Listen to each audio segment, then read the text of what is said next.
And welcome to 4.4. We will be working on graphing a function rule. Alright, so what is the graph of the function rule y equals negative 2x plus 1? When I do this, I'm just doing functions. We're not to chapter 5 yet. There's some things that you're going to learn, and hopefully I can piece that together for you right now. So the first thing is, it's always good to start with the table, because this takes us back to the familiarity of just ordered pairs, right? So if we go ahead and make an XY table, let me go ahead and find this here.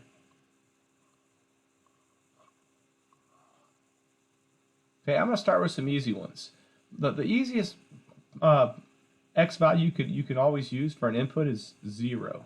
Okay, because then I've got y equals negative 2x, or 2 times 0, right, plus 1,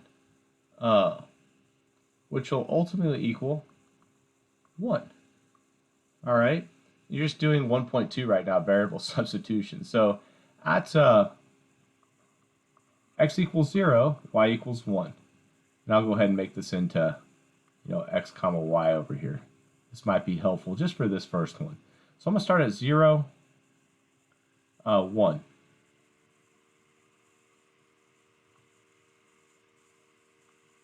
Am I right on here? Okay, cool. All right, next I'm going to go 1, negative 1, 2, negative 2. All right, and I'm going to go a little bit faster this time. When I substitute that in, that's going to be negative 2 times 1 plus 1. Negative 2 times negative 1. Sorry, it's a little uneven here. Negative 2 times 2 plus 1. And then negative 2 times negative 2 plus 1. First one of those is going to be, just in your head here, negative 2 times 1 is negative 2 plus 1 is negative 1. So I'm going to have 0, negative 1. I'm going to have negative negative. It's going to be positive 2 plus 1. Sorry, this should be, let's see here. X is 1, so it should be 1, not 0. And this next order pair will be negative 1. When I input a negative 1, I get, what is that, 3? Yep. And then I've got 1. So if I put negative 1, sorry, if I put 2 in there, I get negative 3, because negative 2 times 2 is negative 4 plus 1 is negative 3. So let me input 2, negative 3. Probably could have been drawn a little bit better.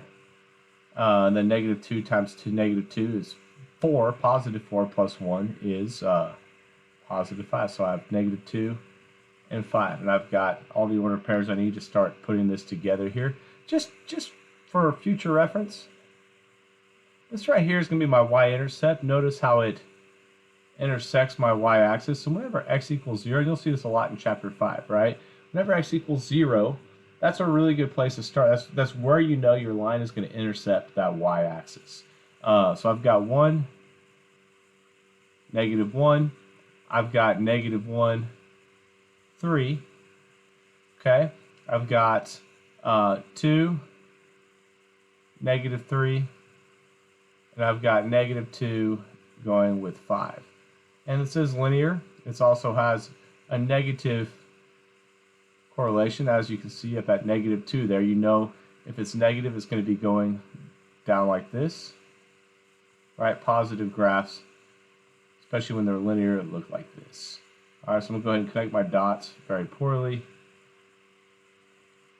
And in real life, that's a straight line. That's terrible. All right, moving on to the next one.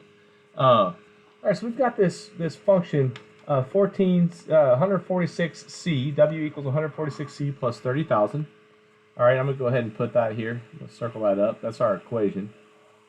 All right, w equals 146c plus 30,000. All right. Represents the total weight in pounds of a concrete mixer truck that carries a C cubic feet of concrete. Capacity of the truck, all right, tells us right here, capacity of the truck is about 200 feet cubed. So capacity, that's our C. What is a reasonable graph of the function rule? So my question for you is, what is the weight W, and they give us our C when C equals 200. All right, I'm going to go ahead and put our variables on the graph here. Our weight, obviously, the more concrete you have, so our weight is going to depend on C. This is our C, capacity in feet cubed, and this is our weight over here. It's not really a good way for me to write it sideways. And I'm going to have that in, I'm going to make that in increments of 10,000 pounds. You'll see why. All right, so I'm going to have 10, start at 0, 10,000, 20,000, 30,000, 40,000, 50,000, 60,000. I'm just going to go up to that. And I'm going to skip every other one. It's really, and I'm going to make 50s over here. 50, it's really 20, it's going to be, I messed that up here. No, I didn't. I'm going to go 50, 100, 150, 200. And 200 obviously is that input we're looking for here. So when I put that in, what is W? When C is, you know, we also need to figure out 0 as well, right? Our y-intercept. When C equals 0, when C equals 200. So when C equals 0, obviously it's going to be 146 times 0. That's our starting point, right? We want to start at that intercept. It's going to sketch a reasonable graph of this function rule. So 146 times 0 plus 30,000. And that's obviously, right, when I multiply that,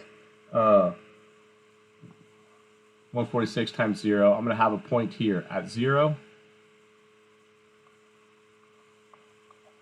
30,000, right?